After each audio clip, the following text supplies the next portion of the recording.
Super ang pangbababoy at panggago niyo sa mga Filipino. You're treating us like an idiot. Like we don't have access to information. You're treating us as someone as imbecile. Kaya nyo sumugod na yun! At sunugin ang mga kaluluwa nyo! Dahil nabilong kayo sa impyerno, sir and ma'am. Tumakbo kayo para maglingkod, hindi para magpaglingkuran. And don't start with us honoring, telling you, addressing you as honorable. Kasi between you and the taong bayan, you are the least. You are the least organization with honors. With honors, you don't have any, zero. You don't have in any honors. Wala kayong mga moral, wala kayong mga immoral kayo, mga makakapal. I am so frustrated. I am so angry beyond angry. Lahat dyan sa House of Representatives. Mga mamatay na sana kayong lahat, tamaan kayo ng kidlat. Super ang pangbababoy at panggago niyo sa mga Filipino. You're treating us like an idiot. Like we don't have access to information. You're treating us as someone as imbecile. Kaya nyo sumugod na yun! At sunugin ang mga kaluluwa nyo! Dahil nabilong kayo sa impyerno, mga nyo. Tingnan nyo! Eto, mga drivers, mga minimum wage earners, sila ang nagpapakain sa'yo. Nagpapakain, kami ang nagpa-fund ng lifestyle nyo. Mga ano ginagawa nyo dyan sa Senate? Ano ginagawa nyo dyan sa Congress? Are you just doing login and log out and that's it? No! We demand that you work. You work diligently, you work morally, and you work hard for the Filipino people, for you to earn our trust, because you just don't deserve our trust and respect. I don't think so it's gonna happen anytime today. Mga makakapal ang mukha nyo. At sa mga kababayan nating police and armed forces of the Philippines, sir, with all due respect, I know naiipit kayo. Naiipit kayo kasi ang chief of command nyo nakakabutang nina. But then you're bound by your service, and you're bound by your contract, and you're bound by your employment. But please, this is beyond insane.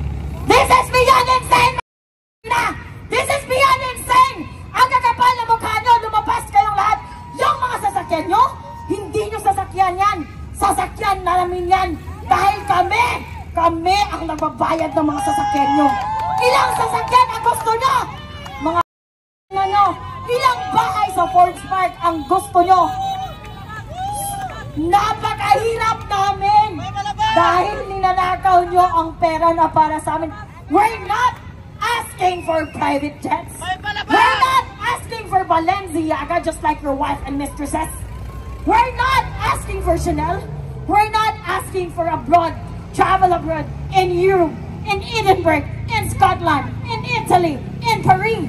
We don't want that. We just want the basic services. Working hospitals with medicines and with working medical professionals. Paid by Filipino taxes. Yun lang. Very minimum lang. Basic standard hindi nyo maibigay? What kind of employees are you? Bumaba kayo dyan. Isarado nyo yung Kongreso! Wala na mga apad yan sa mga Filipino. Walang apad. Zero contribution. Pinapalamon lang namin kayo. Magkakapal ang mukha nyo. Sino sasakyan yan?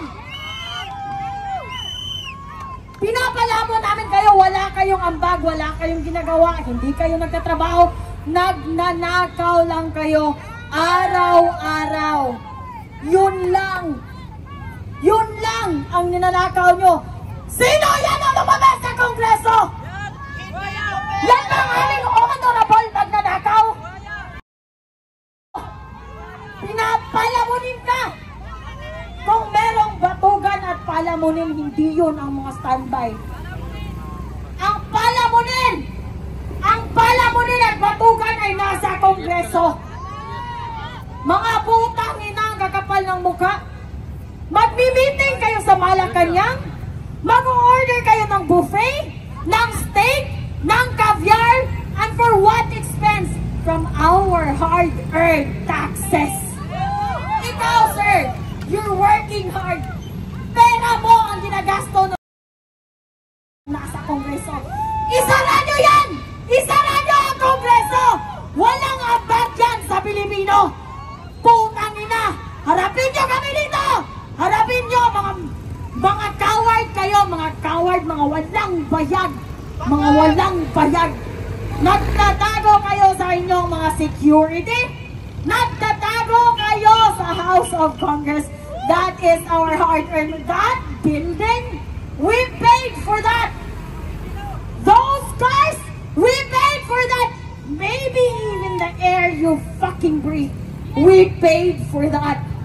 The very least that you can do is to provide the basic services for ordinary people. Yeah, you are so fucking incompetent that you don't know how to do that. Para kayong kaklase ko nung elementary. Andun sa klase, hindi nakikinig, bobo na nga, hindi pa nag-aaral, pumupunta lang sa paaralan para sa baon. Bakit ganyan ang mga kongreso natin? Bakit ganyan ang mga congressman natin? Ito ang pakiusap ko sa mga kababayan ko. Dalawa, I have two requests from my fellow Filipinos. Una,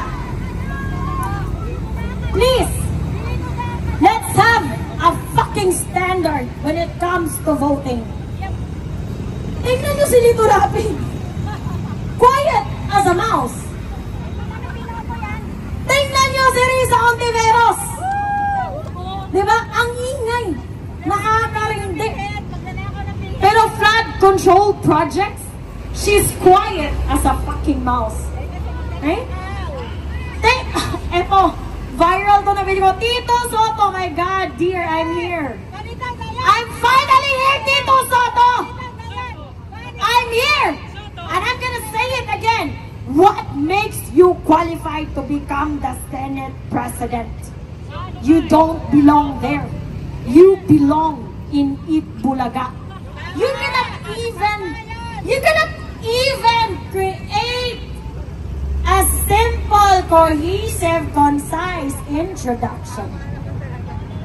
How are you gonna enforce, amend, approve laws? Being a politician is very technical. It's being very technical. Kapag bobo ka, umalis ka na dyan. Well, anyway, sabi nga nila, intelligence is limited. Stupidity is endless. Unfortunately, meron tayong endless supply of stupidity both in the House of Congress and in the Senate and in the executive branch. Hindi nyo pag-aari ang Pilipinas. Hindi nyo pag-aari ang taxes namin. Hindi nyo pag-aari ang mga Pilipino. Tumigil kayo. Tumigil kayo, bumaba kayo. Isauli nyo ang mga perang ninakaw nyo. Matanong lang, nasaan na si Martin Romualdez? Balita ko raw.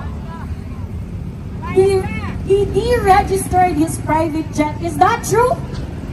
Patanong sa mga tuta mo dyan sa Kongreso. Tanongin mo sila. Pakitanong sa mga tuta ni Martin Romualdez dyan sa Kongreso. Where is your fucking boss right now? Did he go abroad with his stolen money? And is not gonna come back here? Ito, tandaan mo, Martin Romualdez, we will not forget. Not even sa mga anak mo, sa mga anak ng anak mo, at sa mga anak ng anak ng anak mo. It will be an awesome reminder of the dark history of the Philippines that once upon a time, we have a lame-duck sitting idiot president controlled by this evil House Speaker Martin Romualdez, aided and supported by his mini crocodiles at the House of Congress, supported by the senators na walang magawa sa buhay, kundi maging achievement ang pagsisisi, paninisi sa previous administration. Wala na ba kayong achievement na iba? Yun lang? kayo ka-incompetent? Like even a simple person, ordinary person can see through all your evil intentions, can see through all your stupidity, the maneuvers, the cover-ups. We see through it all. Hindi kami bobo.